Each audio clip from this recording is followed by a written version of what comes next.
Like करें, subscribe करें, फिर शेयर करें।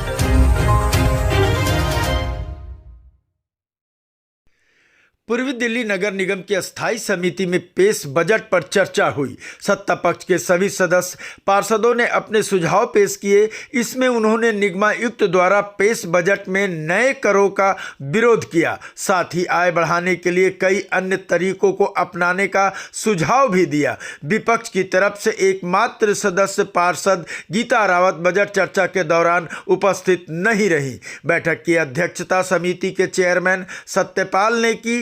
बैठक शुरू होते ही समिति के उपाध्यक्ष दीपक मल्होत्रा ने कहा कि साप्ताहिक बाजारों से शुल्क के साथ संपत्ति कर संग्रह को मजबूत करने से निगम की आय बढ़ सकती है। उन्होंने यह भी कहा कि शिक्षा उपकर, सुधार कर और जीविका व्यवसाय कर के प्रस्ताव का हम विरोध करते हैं।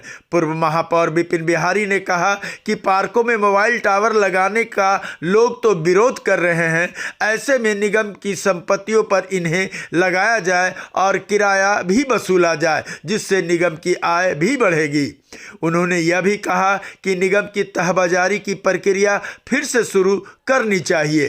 पार्षद अजय शर्मा ने कहा कि अगर निगम की बंटवारा होने के बाद दिल्ली सरकार ने हर वर्ष वित्तीय मदद का भरोसा दिया था, लेकिन आपकी सरकार आने के बाद निगम को उसका हक नहीं मिल रहा है। इसकी वजह से हम लोग कर्मचारियों को वेतन नहीं दे पा रहे हैं। सदस्य गुंजन गुप्ता ने कहा कि पूर्वी निगम की वित्तीय हालत किसी से छिपी नहीं है, लेकिन नए करों को थोपना कहीं से भी जायज नहीं है।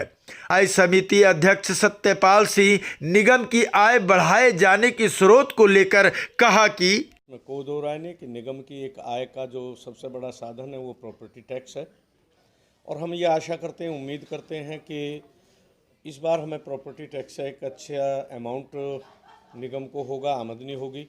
निश्चित रूप से उससे निगम को फ़ायदा होगा, लेकिन चूंकि पूर्वी दिल्ली नगर निगम के अंतर्गत जो क्षेत्र आते हैं वो सब पिछड़े क्षेत्र हैं, जिसमें व्यावसायिक टैक्स है, जिसमें एजुकेशन सेस है, और एक और तीसरा टैक्स है, कौन सा है वो, सुधारीकरण टैक्स है। और सभी पार्षदों ने जो अपने सुझावों में कहा है कि हम ये टैक्स नहीं लगना चाहिए गरीब जनता के ऊपर, मैं भी उसी फेवर में हूँ कि ये जनता पर टैक्स नहीं लगना चाहिए। हमें अपनी आमदनी के और स्रोत ढूंढने चाहिए जिससे कि हम अपनी आमदनी बढ़ाएं, जिसमें अभी जो साप्ताहिक बाज़ारों का एक बहुत बड़ा विषय आया है।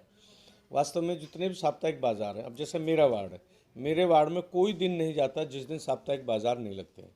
हम चाहे उनसे 20 रुपये लें, 25 रुपये लें पर डे का, और एक उनको लाइसेंस इशू करें या उनको कोई भी कागज़ दें कि उसको लगाने का हक है। और जब हम उनसे ये पैसे लेंगे और इकट्ठा होगा तो निश्चित रूप से इन टैक्सों को लगाने की आवश्यकता नहीं होगी।